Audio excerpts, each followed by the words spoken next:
What's up, LEGO builders? Last month, I turned a random LEGO set into a secret sci-fi army, but it's still not complete. Today, I'm taking one more LEGO set and turning it into the ultimate mobile command center that'll have the 2025 clone turbo tank looking like a microfighter. Oh, and after months of research and dark green paint spills, humanity finally has their very first mech. If you're excited for all this and more, don't forget to open fire on that like button, and let's get building. Set 60471, the Arctic Truck.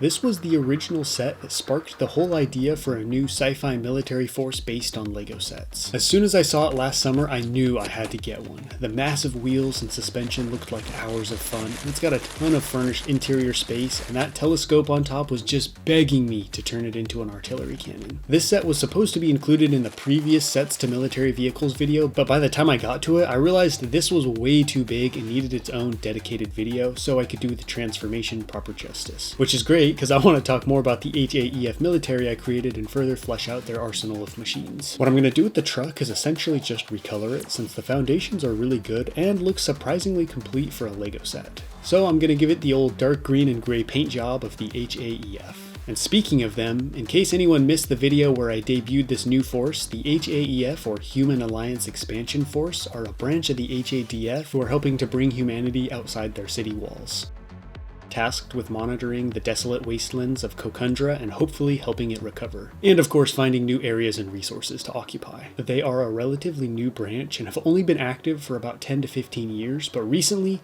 they seem to have discovered something very concerning because a secret army of mechs was being designed and constructed for them by Lantern Industries before they were hijacked by the Quadranids. So mechs like the Bombardier and Heavy Class Kraken were originally for the HAEF. The very back of the truck is a medbay, and here's where I started to change things. I took out one of the beds and added a cabinet full of medical supplies and tools, leaving a little space for storage. Next to that is the most spacious room, which I will be turning into the command center. This will have the obligatory screens, computers, buttons, and sensors, with a small monitor for playing movies on a rainy day. The other side was just going to have more technical stuff until I saw what it was originally supposed to be, and I knew I couldn't change it. This side has a couple chairs and a table, and sitting on that table is what I can only imagine is a delicious pepperoni pizza. Now HAEF soldiers have the perfect spot to kick back and eat some pizza while watching their favorite space opera. Just make sure the commanding officer doesn't find out. The back two rooms are done and looking good, so now I can wall them off. This is where the gray and green recolor really began to kick in. I wasn't sure what pieces I would need in what colors, so I stocked up on what I could, but so far it's mostly just been dark bluish gray brick for the walls with some dark green plate sprinkled in as highlights, but I know things won't be as smooth once I get to the wheel wells and other more curvy sections. Let me know what you think of this build so far in the comments and what rooms you would have included in a vehicle like this.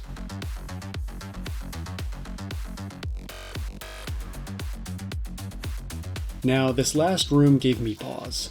It's a very important yet often overlooked one when building a LEGO MOC. First, I was going to remove it for something better, then realized what better room could go here than a bathroom, especially given the fact that there's a secret pizza party room next to it. As someone who's lactose intolerant, having a bathroom nearby is a must, especially when pizza is involved, and no one knows that better than this poor soul who's thanking his lucky stars. I decided to include the original bathroom instead of doing an armory. It's actually pretty cool looking and is fully enclosed with walls and a door. If you have any other LEGO sets you'd like to see me turn into military machines, drop your suggestions below in the comments. Unfortunately, you need a very specific door piece right here, and the only color I had available was regular green. It's not the worst color, but I definitely want to swap it out for something less distracting in the future. Here's where things start to get maybe a little boring. The interior is done, and I'm really wanting to move on to the chassis and wheels, but the sidewalls are still very important for keeping unwanted flora and fauna from getting in, so I gotta persevere. I was interested to see how the roof would be constructed because I figured LEGO would build something that could be removed easily so you can play with the interior, and it looks like the roof sits between the sidewalls and not on top of them, so it'll be interesting to see how this all comes together at the end.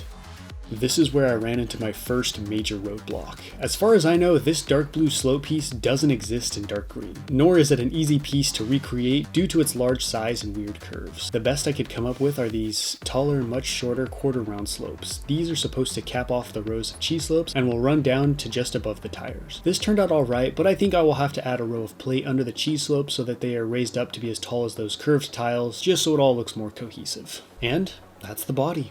Overall, I'm happy with how things are going so far, and now that the bulk of the build is done, I can turn my attention to the cab and wheels. Turns out the cab is built in 2 chunks because the chassis is so tall it has its own section underneath the cab where the driver sits. I am loving how tall this vehicle is. It's perfect for rumbling through dense jungles and plowing over muddy swamps, though you may be asking yourself, if he keeps talking about all the land around the megacities of humanity being wastelands, where would this truck even encounter any of those environments? Well, the leaders of humanity may be hiding more than we think. Who could have guessed? The back of the cab has one more room, which in the original set was for observing what the telescope was looking at, but in this case it'll be for monitoring footage from drones and other optics, as well as aiming and firing the artillery cannon that will be on top. This particular truck is part of a force that's been deployed to find and possibly recover a massive object that was recently observed falling from space, which, if you've ever seen the beginning of pretty much any horror or sci-fi movie involving space, never ends well. At last, we get to the technic jumble that is the chassis. The larger assembly connects under the body, and the smaller one connects under the cab, and I can finally assemble and add these epic wheels. I love a giant wheel, and the fact that we still get rubber tires with heavy-duty treading, even at this size, makes me very happy. We are almost to the finish line, and now I just gotta build some roofs. The cab roof is mostly flat and unadorned, besides a plethora of lights, which will come in handy later. I really like how many lights were added to this truck on the front, sides, and roof. The main build here is the artillery cannon. I don't need to worry about weight or size in this situation, so I can build a turret so big it would make a main battle tank blush. It can fire either high explosive or armor piercing rounds up to 20 miles away, dropping down out of nowhere to demolish targets that didn't even know they were on the menu. This fits securely on the cab, and the larger back roof slides in and is held in place almost entirely by friction, so it can be removed pretty easily. I'm very eager to show you the flagship vehicle of the HAEF, but first, I have something groundbreaking to build. It's time to reveal something I've been teasing since last summer. Many of you will remember that during the initial stages of the war in Moenia Prime, the Protectorate deployed these Basilisk mechs to support infantry on the front lines. They weren't very effective and were phased out pretty quickly, but not before the HADF managed to snag a couple destroyed ones, which were promptly shipped off to the capital, where engineers began reverse engineering them and trying to create a mech of their own. And after almost a year of R&D, this mech was born. No offense to the Quadranids, but they're not exactly experts in humanoid anatomy, so the HADF were able to seriously upgrade and better apply this mech, adding more armor around the joints, building working hands, and most importantly, changing its function. The HADF saw how ineffective these were on the front lines, largely due to the exposed cockpit, and decided to move it to a support and logistics role, loading cargo, constructing buildings, and just generally doing things that a normal human worker couldn't even dream of. This new mech was the perfect fit for the HAEF's new army and was quickly grafted into its ranks for the new missions. The main change here is a paint job, but I did add a couple of design changes, namely in the feet and legs, but most notably are the hands, chest, and shoulders area, plus a flamethrower on one arm. Shout out to Avatar Way of Water for yet another cool idea. I made the feet smaller, which actually made them look cooler and better able to connect to the ground, which is really going to help the mech when it's stuck in the weeds, as you'll see in just a moment. You know the saying, there's no place like home? With a mobile command center like this, you can bring home wherever you're deployed. Fully decked out with a working suspension and everything else needed to run a military or research operation, the MC-1 Mastodon is the flagship vehicle of the HAEF and acts as a mobile base of operations in even the harshest of climates. Equipped with a med bay, war room for meetings, and battle chamber in the body, it also has another control room in the cab where drone and other camera footage is scrubbed through. And the whole thing is topped off with a massive artillery cannon that, when paired with the state-of-the-art targeting and mapping technology, can provide devastatingly accurate fire support. And considering what the HAEF have been prepping for, they're gonna need it. This is the base model, but it can be easily modified for only one specific role, like medic, armory, or exploratory, depending on the need. Helping to keep these massive vehicles rolling is the LO2 Gorilla. These have long arms and impressive levels of strength, allowing them to easily load and unload the massive mastodons that sit pretty high up off the ground. These are also the perfect support mech for pretty much every other vehicle in the HAEF, helping to recover stuck ones, help build bases, or in many cases clear a path through uncooperative environments and go out on patrols. While small, it marks a major milestone because this is officially the first HADF or HAAF mech ever put into service, and if it performs well, could be the gateway to a whole new class of combat machines for humanity.